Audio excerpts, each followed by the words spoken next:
Thank you to the wonderful folks here at the American Museum of Natural History to invite me to talk about my passion.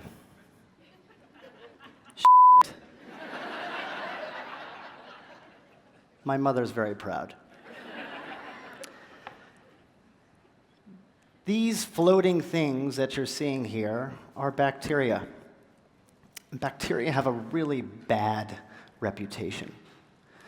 So 100 years ago, if you lived anywhere in the world, you were going to die, most likely, by one of these bacteria, an infection, whether it was pneumonia, whether it was the flu, whether it was tuberculosis, or another infection of the gut, like some sort of dysentery.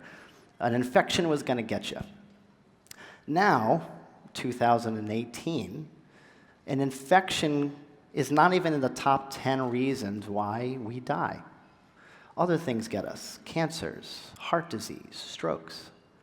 But the idea of a bacteria still sits inside of us as, oh, we should kill that. We don't want that to be in our system. Take that antibiotic. Well, it turns out that's one of the worst things you can do for yourself, because these bacteria are vital for our health. We grew up with these bacteria. We evolved with these bacteria. They help us and we help them. It's a very symbiotic relationship. So my microbiome, and let me preface it, what is the microbiome? Microbiome is a complex connection, interaction structure of these bacteria within a habitat.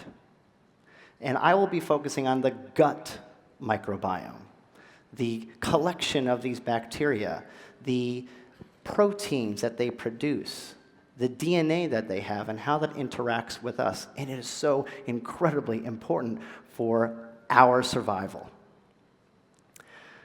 So, my microbiome is very different than yours, and different from the person next to you, different from a person in China, or rural India, or in Westchester. Our microbiome began at birth. So when you were in utero, there was no bacteria in you. The first contact you had bacteria was with how were you delivered? Were you a C-section baby, or did you come down the birth canal? That will determine what the first bacteria you have. And there are very clear differences. You can tell, just in the microbiome, you can separate C-section babies from vaginal delivery babies. And that can last for a long period of time. Up until the age of 3, your microbiome can change, depending on what you eat. Were you breastfed? Were you a bottle baby? Did you get an antibiotic for an ear infection?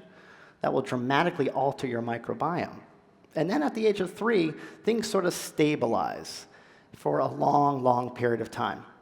Now, don't get me wrong. If you go to Mexico City, if you go to some place and you come back with a little Montezuma revenge, your microbiome will be different for a period of time, but then it usually comes back to its homeostasis, because your bacteria are a community, and they like to support one another. They support you by helping you digest certain foods. They support you by telling you, ooh, there's a bad bug here. This doesn't belong in our community, and you can prevent it from causing a problem. So they protect us, and we protect these bacteria. We feed them every day, multiple times a day, and they love it. And we give them a habitat to live in that's protecting from the bomb cyclone that's coming tomorrow. I think I am an average human being. I have about 1 trillion cells, human cells, that make up me. But in my gut, I have 10 trillion bacteria. And we're not all bad. So I am 10% human and 90% bacteria. It gets a little bit more complicated, because the blueprint of human life is DNA. So if you take the DNA that is within me and look at it, you'll find that 1% of the DNA in me is human and 99% is bacteria. This relationship is incredibly important, and we're just beginning to investigate it. For a long period of time, we ignored it because we didn't really know that it even existed. Oh, but it exists, and it's incredibly, incredibly important. Because when things go awry in the microbiome, it can affect you, and it can cause problems. I'm going to talk about the poster child for how to look at the microbiome. It's an infection called C. diff. It is a very bad bug. This is the human colon. This is a beautiful looking human colon. I mean, I would eat off this colon. No. Too much. This is a beautiful colon. It is healthy, it is vibrant, and there are trillions of bacteria that you cannot see floating around and attached sort of to the lining. C. diff, when it gets inside of the colon, causes that. Yeah. That is a sick colon. In fact, I don't even want to look at it. It's pretty gross. So how does C. diff even get there? So you have 10 trillion bacteria. And the most important thing about this 10 trillion is that it's diverse. You got bacteria coming from different species, different phylum, different everything, and they all come together as one unit. And that unit is there to protect you. The problem happens when you get an antibiotic to treat a pneumonia or a urinary tract infection, or maybe your doctor gave you a Z-Pak for that sniffle that you got. Okay, if it's a pneumonia or if it's a urinary tract infection, that bacteria that's causing it is causing you harm. So the antibiotic is appropriate. Get rid of the infection and you'll get better. But it doesn't just kill the bad bacteria. It kills a lot of the microbiome in your gut. And you get a contraction of this rich, diverse microbiome. You could lose the diversity, you lose the richness, and then you become susceptible to certain things. And in this case, C. diff. Now the problem with C. diff is I can treat it with antibiotics, I can control it. But your microbiome is still so not where it should be. It's contracted. So if I get rid of the infection and your microbiome is still in this sort of low state, the C. diff comes right back. And it comes back again and again and again. And it's a classic story.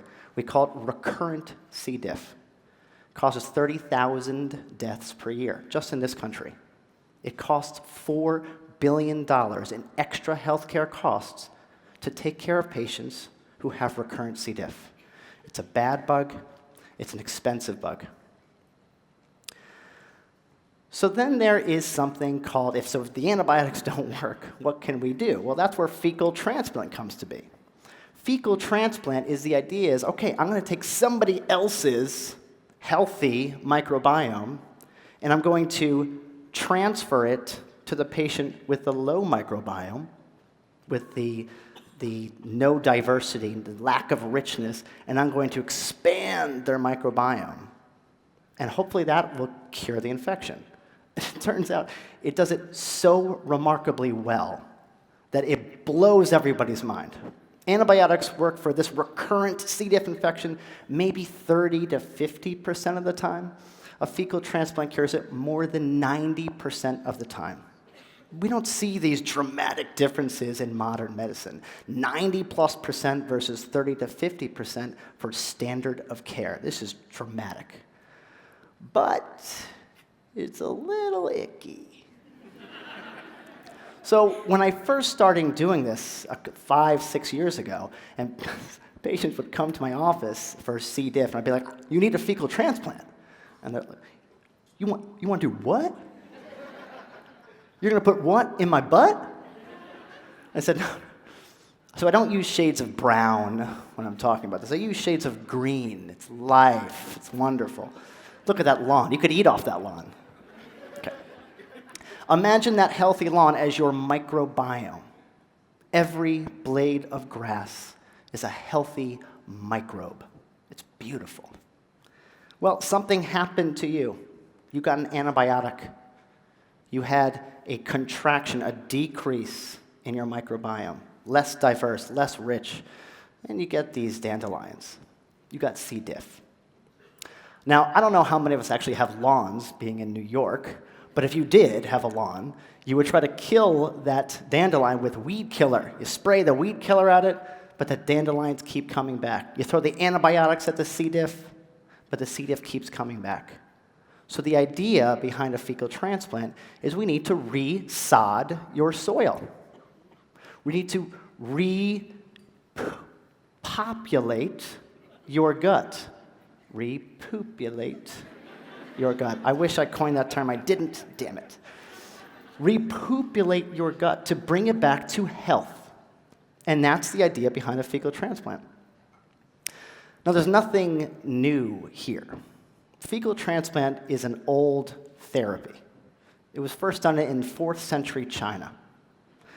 The Chinese physicians would use a fecal slurry, give to patients to treat anything from diarrhea, constipation, abdominal pain, and my favorite, nausea and vomiting. And they actually had success.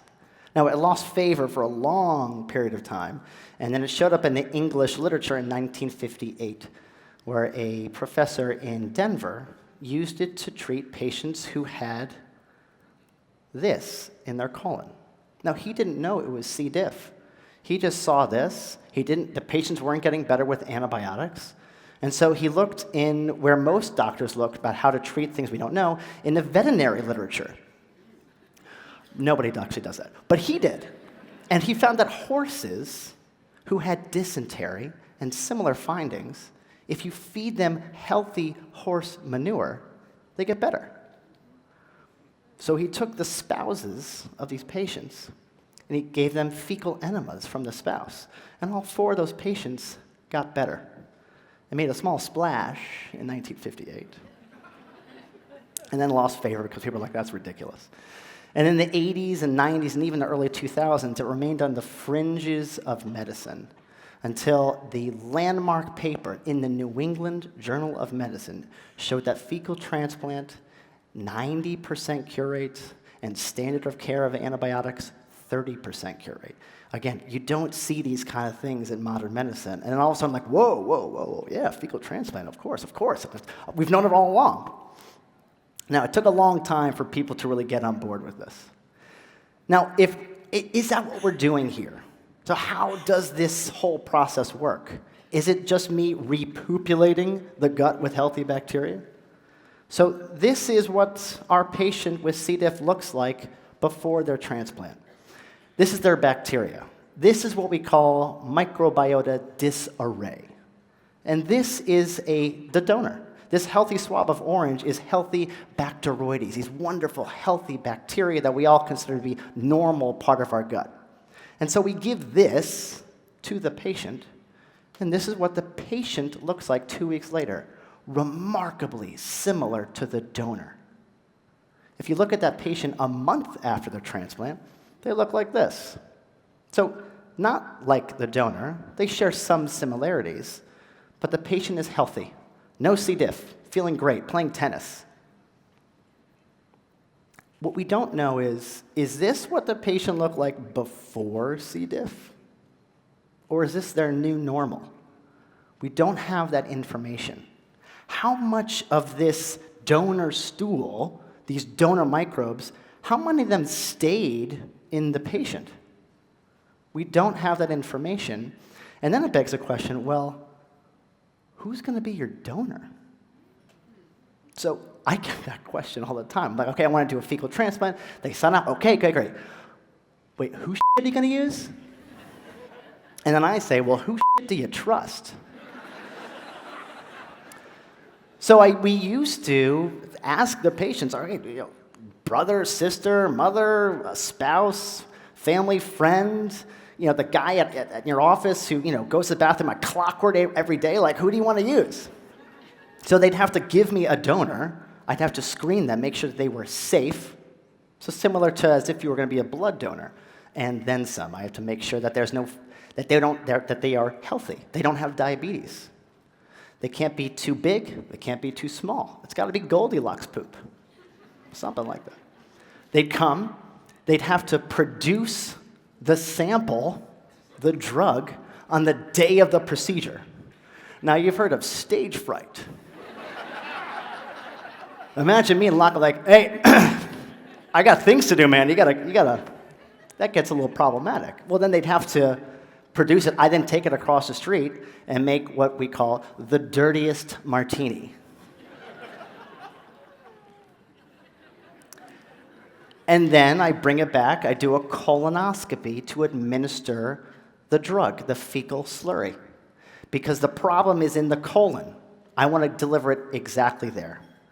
Would you like to see it? Gird your loins. Again, sick C. diff colon. What you're going to see is a fecal transplant in action. So, it's moving because the patient is breathing. It's good. And here it is. Boom! That's the money shot. Too much? Too much, too much. So, this is wonderful. This is happy. This patient was in the hospital 3 times over 6 months with C. diff. Went to hospital, got multiple courses of antibiotics before coming to Mount Sinai. Young woman with ovarian cancer. She couldn't function for the past 6 months prior to this. And this is what she looked like a month later. She walked out of the hospital. She was an avid tennis player. She was able to play tennis. And she is picture-perfect health. Pretty remarkable. But the whole process is pretty cumbersome. We don't like to screen donors over and over again, so we don't do that anymore. I import my poop. You've heard of blood banks. You've heard of sperm banks. But have you heard of stool banks? They exist, and they do all the things for me. They screen the donors. They make sure that they're healthy. They make sure that there's no diseases. They process the stool. They put it into a nice little canister. They freeze it for me. I don't know if you know this, but fresh poop is just as good as frozen poop. They ship it to me via UPS. What can Brown do for you? And I have a treasure trove in a freezer in my unit that I can use when it is required. So they always ask me, so wait, where is this bank? And I tell them it's in Boston, and they usually screen Harvard and MIT students, so it's smart shit. You're welcome. But again, this whole thing is cumbersome. I still have to do a colonoscopy. There's invasive. There's anesthesia. They have to take a bowel prep. And people with C. diff, they don't want to take anything that's going to give them more issues. So the future of this is the Crapsule. It shouldn't be brown. We should probably fix that. But this is developed. We have this. It's not quite ready for prime time because there's a lot of technology that goes into delivering this product. First of all, you don't want it to release too soon. That would be a bad burp. Oof. Again, I crossed the line too much. Okay. But I don't know what I'm supposed to put in it. Do I put the entire microbiome like I do via colonoscopy? Or do I just take sections of the microbiome, some of the species, some of the bacteria? And that's what we're trying to figure out. For C. diff, this bad infection, fecal transplant is a home run. It's rare in medicine that you find something for such a bad disease that just knocks it out of the park. And fecal transplant does that. And so if fecal transplant can be so remarkably effective for C. diff, where we think that the issue is with the microbiome we just need to restore the microbiome. Can we take that to other disease processes. Now, there have been a number of diseases that have been associated with changes in the microbiome. But association does not mean causation. And I don't know if that change in the microbiome may have led to the disease state, or if the disease state led to the changes in the microbiome. You name a disease, and there's somebody who can show that there's changes in the microbiome. Notably, autism, multiple sclerosis, heart disease, diabetes, obesity, liver disease, inflammatory bowel disease, which is what I focus on, including Crohn's disease, ulcerative colitis, and a number of other conditions. But again, I don't know, and nobody knows, is if the microbiome led to that problem. C. diff is easy. It's a bug, the infection. Get rid of the bug, you've cured the disease. But all the things I just mentioned to you, there's no single infection, single bug that causes these diseases. It's multifactorial. Maybe the microbiome has a role, maybe. But there's genetics, there's the environment, there's your immune system, whether it's overactive or underactive, among other things. So it gets very complicated. So while the association may be there, I don't know if we can be, and I doubt, that we're going to have a home run by changing the microbiome to affect the other disease process that I just mentioned. But with the research, by investigating the microbiome, and we're at this explosion of research that's going on, maybe we won't find a new therapy for some of these conditions, but maybe we can prognosticate. Maybe we can identify people who are going to be susceptible to certain diseases later in life, and potentially enact prevention strategies to prevent that disease from coming on later. That would be a wonderful outcome from all of this.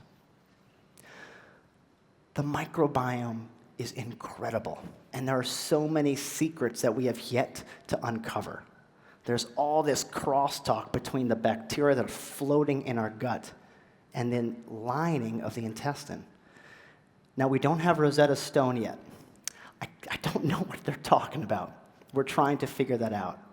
And maybe what we can do is, once we figure out the conversation, maybe there'll be ways that we can manipulate the microbiome to change the conversation, to change maybe some of the outcomes of certain diseases. That would be another wonderful outcome. I'm going to leave you with 3 things before I stop the talk. Number 1, don't do this at home. Okay? Don't treat your headache. Don't treat your hangnail. Don't treat your abdominal discomfort with a fecal transplant. Leave that to professionals. I need the business. I'm kidding. Fiber. Fiber is your friend. If you want to promote a healthy microbiome, if you want to augment your microbiome for a health purpose, fiber is your friend. Don't go to the local drugstore and buy all of the probiotics off the shelf, okay? That's not going to do it. Fiber is your friend. And number 3, as my father always says, wear your seatbelt. Thank you very much.